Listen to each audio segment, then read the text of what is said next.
Welcome to Get Some Games. Real quick, we're just going to be doing a short, massive news reactions video. Hideo Kojima has officially left Konami. His contract is up as of yesterday. We're recording this on December 16th at 2 o'clock Eastern Time. And he announced that he started a new studio called Kojima Productions, and he's partnering with PlayStation to bring the first Kojima Productions franchise exclusively to PlayStation. So that's pretty crazy. A lot of rumors are speculating that this was going to be a thing. A lot of people thought it'd be too good to be. A lot of Sony fans were thinking it might be too good to be true. Some people think it sucks because it's exclusive and every game should be multi-platform. What are some of your thoughts on this? Oh, that's great. That's so great. After Konami backhanded him, told him to get the hell out, basically, like metaphorically speaking, Yeah. figuratively. And now, that's really funny because Konami has traditionally partnered with Sony for a lot of stuff. And now with him joining the first party ranks with his own thing is pretty crazy and kind of hilarious. I wonder how that's going to taint, if at all, their relationship with Konami. But it's very cool. I don't think they care because it doesn't seem like Konami is really in a hurry to put out any more video games as it is. So it's weird because Kojima Productions is an independent studio. They're partnering with Sony for this exclusive franchise. So then we don't know if it's going to be a huge studio. Maybe they're working on 2 games. Maybe their second game is multi-platform. Maybe just this one franchise will be exclusive and then they'll go multi-platform. Maybe then they'll make an Xbox exclusive. Who knows? But they made the official announcement on the PlayStation YouTube channel where Hideo has a conversation with Andrew House. And there's actually a rumor, and enough people that really know what they're talking about have said this enough to where I believe it. Remember that thing at the Game Awards where Jeff Keighley said that Hideo was supposed to be there, but his lawyers didn't let him? Mm-hmm. People are saying that they were actually supposed to make this announcement as the final announcement at PlayStation Experience in their press conference there.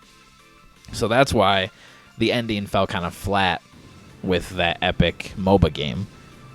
Because then after that, Hideo Kojima was supposed to come out and announce his partnership, which would have completely blew the roof off the place. Oh man, that would have been so great at PlayStation Experience. That would have elevated it. Yeah, because you would have got that huge crowd reaction. There probably would have been a standing ovation, and everyone would have left that conference saying it was the best thing ever. Yeah, that is great. Though there's been some pretty polarizing reactions to Metal Gear 5, so I guess it remains to be seen if this is really a great thing, but it seems like it's going to be a good thing. Yeah, and that it's no secret if you listen to our Get Some Games podcast. It's no secret that I'm a big PlayStation fan.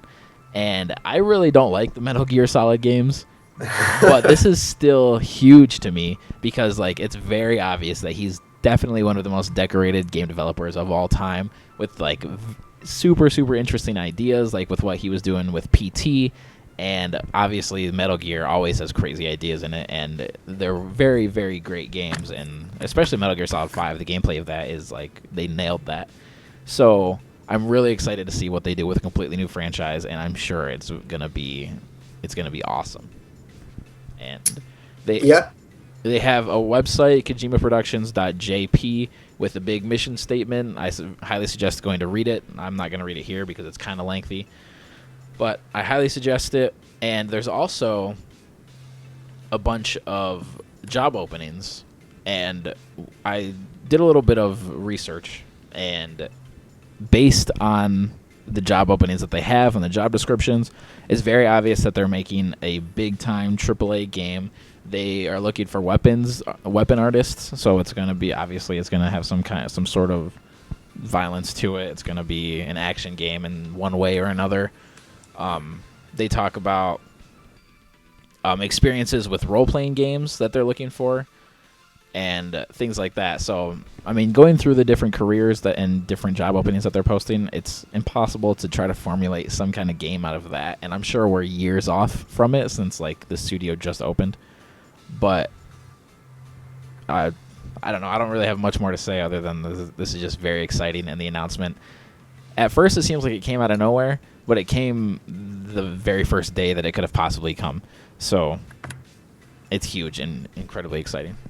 Yeah, I feel the exact same way. I don't really have much to say about it other than it's exciting, and this can... I don't want to say can only be a good thing, but it'll probably be a good thing. Yeah, it sucks. Like, I would hate if I owned an Xbox One and was looking forward to this, and I love Metal Gear 5 and all this stuff, and it turns, or even a PC player, and it turns out that Kojima's making a game that I'll never even play. It's very unfortunate, but it's a huge get for Sony. It makes sense, and Sony's a Japanese company, and Kojima is obviously Japanese.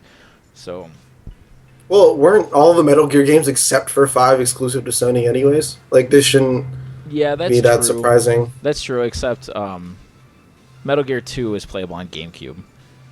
Okay. And it started as a Nintendo franchise. Not like, Yeah. Nintendo didn't make it, Yeah. but the original Metal Gear was on the NES. Yeah, I knew that. Yeah.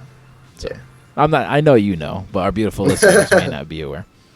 We don't want to get called out of saying that Metal Gear has always been PlayStation exclusive. But yeah, in that sense, you're right. I agree. Like, Metal Gear 4 is exclusive to PS3, and all that stuff in the Metal Gear collection and everything like that is always on PlayStation.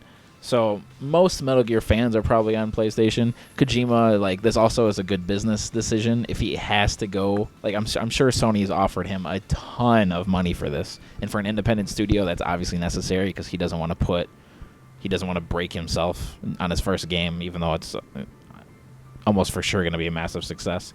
So that decision of between going multi-platform or taking all this money from Sony and using it to budget the game, that's probably where that decision came into place. I'm really glad they didn't use Kickstarter, because Kickstarter, like, is fine, but I'm tired of every major developer using Kickstarter, and, like, I don't know, it just seems scummy in a little bit of a way. So I'm glad that they went this route.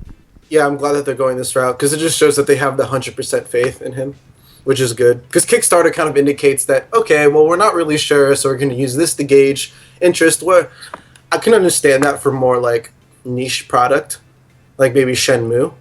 But for something like a Kojima game, like, it's completely unnecessary. So I'm glad that they're not doing it.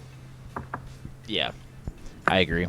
And that's pretty much it. That's pretty much all I got to say. This was just, of course, just a quick little one-off video. But, of course, we always do our big major podcast. We might get a little bit deeper into this. IGN is putting up a Kojima video in an hour from now, from when we're recording this, obviously. So when you're hearing this, it's already up. So maybe on our podcast that post Monday at 9 in the morning Eastern time, we'll get more into it then. Talk about the Nintendo Direct that just happened and a bunch of other stuff. So until next time, we're out.